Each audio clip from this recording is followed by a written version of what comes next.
ಕ್ಷಣದ ಅತಿ ದೊಡ್ಡ ಸುದ್ದಿ. KS ಈಶ್ವರಪ್ಪ ಅವರಿಗೆ ಹೈಕಮಾಂಡ್ ಬುಲಾವ್. ರಾಜ್ಯ ಪ್ರವಾಸದಲ್ಲಿರುವಂಥ ಅಮಿತ್ ಶಾ ನೇರವಾಗಿ ಈಶ್ವರಪ್ಪ ಅವರಿಗೆ ಕರೆ ಮಾಡಿದ್ದಾರೆ. ಕರೆ ಮೂಲಕವೇ ಅವರನ್ನು ಕನ್ವಿನ್ಸ್ ಮಾಡುವಂಥ ಪ್ರಯತ್ನವನ್ನು ಮಾಡಿದ್ದಾರೆ. ಜೊತೆಗೆ ನಾಳೆ ದೆಹಲಿಗೆ ಬರುವಂತೆ ಕೂಡ ಹೇಳಿದ್ದಾರೆ. ಸೊ ಹಾಗಾಗಿ ತನ್ನ ಮಗ ಕಾಂತೇಶ್ ಕಾರಣಕ್ಕಾಗಿ ಟಿಕೆಟ್ ಸಿಕ್ಕಿಲ್ಲ ಅನ್ನುವಂಥ ಕಾರಣಕ್ಕಾಗಿ ಪಕ್ಷೇತರ ಅಭ್ಯರ್ಥಿಯಾಗಿ ಸ್ಪರ್ಧಿಸ್ತೇನೆ ಅಂತ ಹೇಳಿದ್ದಂಥ ಈಶ್ವರಪ್ಪನವರಿಗೆ ಒಂದು ಬಿಗ್ ರಿಲೀಫ್ ಸಿಕ್ಕಂಗೆ ಕಾಣ್ತಾ ಇದೆ. ಇದು ಪೊಲಿಟಿಕಲ್ ಸುದ್ದಿ ಕೊಡೋದ್ರಲ್ಲಿ ನಾವೇ ನಂಬರ್ 1. ಈ ಸುದ್ದಿಯನ್ನು ಬ್ರೇಕ್ ಮಾಡಿದ್ದು ರಿಪಬ್ಲಿಕ್ ಕನ್ನಡ. ರಿಪಬ್ಲಿಕ್ ಕನ್ನಡದಲ್ಲಿ ಈ ಸುದ್ದಿ ಬ್ರೇಕ್ ಆದ ನಂತರ ಉಳಿದೆಲ್ಲ ಚಾನಲ್ಗಳಲ್ಲಿ ಈ ಸುದ್ದಿ ಫಾಲೋ ಅಪ್ ಆಗ್ತಾ ಇದೆ. KS ಈಶ್ವರಪ್ಪ ಅವರಿಗೆ ಹೈಕಮಾಂಡ್ ಬುಲಾವ್ ಸುದ್ದಿ ಕನ್ಫರ್ಮ್ ಮಾಡಿದ್ದೆ ರಿಪಬ್ಲಿಕ್ ಕನ್ನಡ. ರಿಪಬ್ಲಿಕ್ ಕನ್ನಡಕ್ಕೆ ಉನ್ನತ ಮೂಲಗಳಿಂದ ಖಚಿತ ಮಾಹಿತಿ. ನಾಳೆ ದೆಹಲಿಗೆ ಹೊರಡ್ತಾ ಇದ್ದಾರೆ ಈಶ್ವರಪ್ಪನವರು. ಎನಿ ಟೈಮ್ ಈಶ್ವರಪ್ಪನವರು ಇದರ ಬಗ್ಗೆ ಮಾತಾಡಬಹುದು. ಬಹುಶಃ ಅಮಿತ್ ಶಾ ರಾಜ್ಯ ಪ್ರವಾಸದಲ್ಲಿದ್ದಾರೆ. ಹಿರಿಯ ನಾಯಕರಾಗಿರುವಂಥ KS ಈಶ್ವರಪ್ಪ ತನ್ನ ಮಗನಿಗೆ ಟಿಕೆಟ್ ಸಿಕ್ಕಿಲ್ಲ ಅನ್ನೋ ಕಾರಣಕ್ಕಾಗಿ, ವಿಶೇಷವಾಗಿ ಹಾವೇರಿಯಲ್ಲಿ ಟಿಕೆಟ್ ಸಿಕ್ಕಿಲ್ಲ ಅನ್ನೋಂಥ ಕಾರಣಕ್ಕಾಗಿ ಕಳೆದ ಬಾರಿ ಶಿವಮೊಗ್ಗ ನಗರದಲ್ಲಿ ಕೂಡ ಈಶ್ವರಪ್ಪನವರಿಗೆ ಟಿಕೆಟ್ ತಪ್ಪಿತ್ತು. ಆ ಸಂದರ್ಭದಲ್ಲಿ ಮಗನಿಗೆ ಟಿಕೆಟ್ ಸಿಗಲಿಲ್ಲ. ಅವರ ಶಿಷ್ಯ ಚೆನ್ನಬಸವಯ್ಯ ಅವರಿಗೆ ಟಿಕೆಟ್ ಸಿಕ್ತು. ಚೆನ್ನಿ ಅಂತ ಅವರು ಭಾಳ ಫೇಮಸ್. ಈಗ ಇಂದು ಬೆಳಗ್ಗೆನೇ ಈಶ್ವರಪ್ಪ ಅವರಿಗೆ ಕರೆ ಮಾಡಿಸಿದ್ರಂತ ಅಮಿತ್ ಶಾ. BJP ಸಂಘಟನಾ ಕಾರ್ಯದರ್ಶಿ ರಾಜೇಶ್ ಏನಿದ್ದಾರೆ ಅವರಿಂದ ಕರೆ ಮಾಡಿಸಿ ಮಾತಾಡಿದ್ದಾರೆ. ಬೆಳಗ್ಗೆ ಈಶ್ವರಪ್ಪ ಅವರಿಗೆ ಕರೆ ಮಾಡಿಸಿದ ಅಮಿತ್ ಶಾ ಅಲ್ಲಿಯೇ ಈಶ್ವರಪ್ಪ ಅವರನ್ನು ಕ್ಷಣ ಮಾತ್ರದಲ್ಲಿ ಕನ್ವಿನ್ಸ್ ಮಾಡುವಂಥ ಪ್ರಯತ್ನವನ್ನು ಮಾಡ್ತಾ ಇದ್ದಾರೆ. ಮಾಡಿದರು, ಆದರೆ ಕನ್ವಿನ್ಸ್ ಆಗಿದ್ದಾರೋ ಇಲ್ಲವೋ ಗೊತ್ತಿಲ್ಲ. ಆದರೆ ಒಂದು ಹಂತಕ್ಕೆ ತನ್ನ ಮಗನಿಗೆ ಯಾವುದಾದ್ರೂ ಸೂಕ್ತ ಭರವಸೆ ಸಿಕ್ಕಿದರೆ, ಅಂದರೆ ಯಾರ್ಯಾರೋ ಹೇಳಿಕೆ ಕೊಡೋದಕ್ಕಿಂತ ಹೈಕಮಾಂಡ್ ಅಥವಾ ಅಮಿತ್ ಶಾ ಅವರಿಂದ ಒಂದು ಭರವಸೆ ಸಿಕ್ಕಿದರೆ ಆ ಭರವಸೆಗೊಂದು ಅರ್ಥ ಇರುತ್ತೆ. ಆ ಭರವಸೆಯನ್ನು ಹೈಕಮಾಂಡ್ ಈಡೇರಿಸುತ್ತೆ ಅನ್ನುವಂಥ ವಿಶ್ವಾಸ ಇರುತ್ತೆ. ಸೊ ಹಾಗಾಗಿ ಬಹುತೇಕ ಈಶ್ವರಪ್ಪನವರನ್ನು ಅವರ ಕೋಪವನ್ನು ಶಮನಗೊಳಿಸುವಂಥ ಪ್ರಯತ್ನಿಸಿ. ಮತ್ತೊಂದು ಕಡೆ ಒಂದು ವೇಳೆ ಈಶ್ವರಪ್ಪ ಅಲ್ಲಿಂದ ಸ್ಪರ್ಧೆ ಮಾಡಿದ ತಕ್ಷಣ BJPಗೆ ಅನಾನುಕೂಲ ಆಗುತ್ತಾ, ಇಂಥ ಪ್ರಶ್ನೆಗಳೆಲ್ಲ ಉದ್ಭವ ಆಗುತ್ತೆ. ಒಂದು ವೇಳೆ ಇದಕ್ಕೊಂದು ಉದಾಹರಣೆ ಕೊಡಬೇಕು ಅಂತಂದರೆ ಈ ಹಿಂದೆ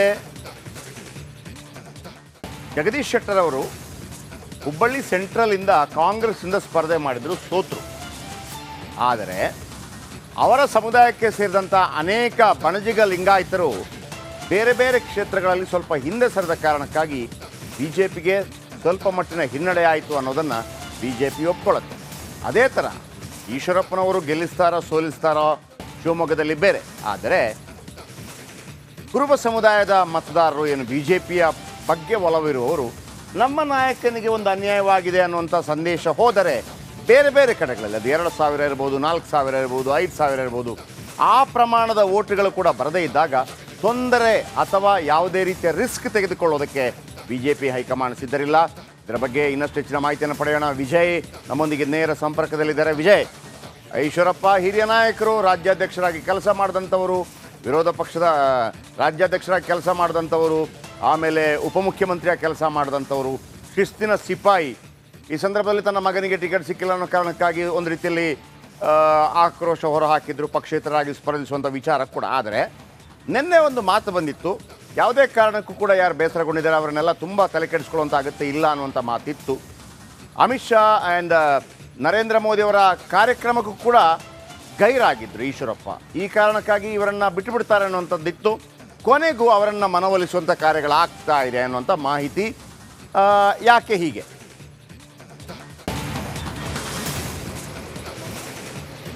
ಜಯಪ್ರಕಾಶ್, 28 ಲೋಕಸಭಾ ಕ್ಷೇತ್ರಗಳಲ್ಲಿ ಒಂದಷ್ಟು 6-7 ಕ್ಷೇತ್ರಗಳ ಅಸಮಾಧಾನವನ್ನು ತಣಿಸುವಂಥ ಕೆಲಸವನ್ನು ಯಡಿಯೂರಪ್ಪ ಮಾಡಿದ್ರು. ಆದರೆ ತಮ್ಮ ತವರು ಕ್ಷೇತ್ರ, ತಮ್ಮ ತವರು ಜಿಲ್ಲೆ ಇಲ್ಲಿ ಈಶ್ವರಪ್ಪ ಅವರ ಅಸಮಾಧಾನವನ್ನು ಸಮಾಧಾನ ಮಾಡುವಂಥ ಕೆಲಸ ಆಗಿಲ್ಲ. ಯಾಕಂದರೆ ಈಶ್ವರಪ್ಪರಿಗಿರುವಂಥ ಅಸಮಾಧಾನ ಹೈಕಮಾಂಡ್ ನಾಯಕರ ಜೊತೆಗೆ ರಾಜ್ಯ ಯಡಿಯೂರಪ್ಪ ವಿರುದ್ಧವೂ ಕೂಡ ಅಸಮಾಧಾನ ಇರುವಂಥದ್ದು. ನೇರವಾಗಿ ನನಗೆ ಟಿಕೆಟ್ ತಪ್ಪಿಸಿದ್ದು ಯಡಿಯೂರಪ್ಪ ಅಂತ ಬಹಿರಂಗವಾಗಿ ಆಕ್ರೋಶ ವ್ಯಕ್ತಪಡಿಸಿರುವಂಥದ್ದು.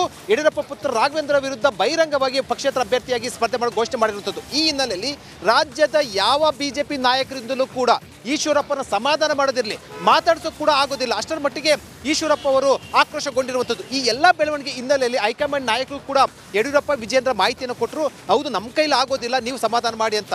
ಒಂದು ಒಂದು ಹಂತದಲ್ಲಿ ಹೈಕಮಾಂಡ್ ನಾಯಕರು ಹೇಳಿದ್ರು, ಅಂದರೆ ಈಶ್ವರಪ್ಪನ ಸಮಾಧಾನ ಸಂಬಂಧಪಟ್ಟ ತಕ್ಷಣಕ್ಕೆ ಯಾವುದು ಕೂಡ ಮಾತುಕತೆ ನಡೆಸೋದು ಬೇಡ, ಬಿಡಿ ನಾವು ನೋಡ್ಕೊಳ್ತೀವಿ ಅಂತ ಹೇಳಿದ್ರು. ಈ ಹಿನ್ನೆಲೆಯಲ್ಲಿ ಅವರೊಬ್ಬರು ಅಸಮಾಧಾನ ಇದ್ದರೆ ಈ ಬೇರೆ ರೀತಿಯ ಅಂದರೆ ಕಾಂಗ್ರೆಸ್ಗೊಂದು ರೀತಿಯಲ್ಲಿ ಆಹಾರ ಆಗುತ್ತೆ ರಾಜಕೀಯವಾಗಿ, ಮತ್ತು ಒಂದಷ್ಟು ಏನು ಹೇಳಿಕೆಗಳಿಗೆ ಕಾರಣ ಆಗುತ್ತೆ. ಹಿನ್ನೆಲೆಯಲ್ಲಿ ರಿಸ್ಕ್ ಬೇಡ, ವಿನಾಕಾರಣ ಇದನ್ನು ಅಂದರೆ ಯಡಿಯೂರಪ್ಪ ಅವರು ಪಕ್ಷದ ನಿಂತ್ಕೊಂಡ ತಕ್ಷಣ ಕೂಡ ಅತಿ ಹೆಚ್ಚು ಮತಗಳು ಕಳಿಸ್ತಾರೆ ಅಥವಾ ಗೆದ್ದು ಬಿಡ್ತಾರೆ ಅನ್ನೋಂಥ ಭಾವನೆ ಅರ್ಥ ಅಲ್ಲ. ಆದರೆ ವಿನಾಕಾರಣ ರಿಸ್ಕ್ ಬೇಡ, ಯಾಕಂದರೆ ಸ್ಥಳೀಯವಾಗಿ ಯಾವ ರೀತಿ ಮತದಾರರು ಯಾವ ರೀತಿ ಪ್ರಭಾವ ಬೀರ್ತಾರೆ, ಯಾವ ರೀತಿ ಮತ ಚಲಾವಣೆ ಆಗುತ್ತೆ ಅಂತ ಹೇಳೋಕೆ ಬರೋದಿಲ್ಲ. ಈ ಹಿನ್ನೆಲೆಯಲ್ಲಿ ಈಶ್ವರಪ್ಪನ ಕಣದಿಂದ ಹಿಂದೆ ಸರಿಸುವಂಥದ್ದು ಸೂಕ್ತ ಅನ್ನೋಂಥ ಅಭಿಪ್ರಾಯಕ್ಕೆ ಬಂದ ನಂತರ ಹೈಕಮಾಂಡ್ ನಾಯಕರಿಂದ ಈಶ್ವರಪ್ಪ ಅವರಿಗೆ ಸಂದೇಶ ಹೋಗಿರುವಂಥದ್ದು. ಖುದ್ದು ಅಮಿತ್ ಶಾ ಅವರೇ ಕರೆ ಮಾಡಿ ನಾಳೆ ಮಾತುಕತೆಗೆ ಆಹ್ವಾನ ಕೊಟ್ಟಿರುವಂಥದ್ದು. ನಮಗೆ ಅನಿಸುವಂಥ ಪ್ರಕಾರ ಅಥವಾ ಮೂಲಗಳ ಮಾಹಿತಿ ಪ್ರಕಾರ ಜಯಪ್ರಕಾಶ್, ಖುದ್ದು ಅಮಿತ್ ಶಾ ಅವರು ಈಶ್ವರಪ್ಪ ಜೊತೆ ಮಾತಾಡಿದ್ರೆ ಬಹುತೇಕವಾಗಿ ನಾಮಪತ್ರ ಸಲ್ಲಿಸುವಂಥ ನಿರ್ಧಾರದಿಂದ, ಅಂದರೆ ಪಕ್ಷೇತರಾಗಿ ನಾಮಪತ್ರ ಸಲ್ಲಿಸುವ ನಿರ್ಧಾರದಿಂದ ಹೊರಬರಬಹುದು. ಹಾಗಂತ ಬಹಿರಂಗವಾಗಿ ಅವರ ಏನು ಯಡಿಯೂರಪ್ಪ ಅವರ ರಾಘವೇಂದ್ರ ಪರ ಪ್ರಚಾರಕ್ಕೆ ಹೋಗಿಲ್ಲ ಅಂದರೂ ಕೂಡ ತಟಸ್ಥವಾಗಿರುವಂಥ ಸಾಧ್ಯತೆ ಇರಬಹುವಂಥದ್ದು. ಅದೆಲ್ಲವೂ ಕೂಡ ಅಮಿತ್ ಶಾ ಅವರ ಜೊತೆಯಲ್ಲಿ ಮಾತುಕತೆಯ ಬಳಿಕ ನಿರ್ಧಾರ ಹೊರಬೀಳುತ್ತೆ. ಆದರೆ ಒಂದೊಂದು ಬಹಳ ಸ್ಪಷ್ಟ, ಎಲ್ಲೂ ಕೂಡ ಅಸಮಾಧಾನ ಇರದ ರೀತಿಯಲ್ಲಿ ಹೈಕಮಾಂಡ್ ರಣತಂತ್ರ ಭಾಗವಾಗಿ ಈಶ್ವರಪ್ಪ ಅವರ ಮನವೊಲಿಕೆಗೆ ಮುಂದಾಗಿರುವಂಥದ್ದು.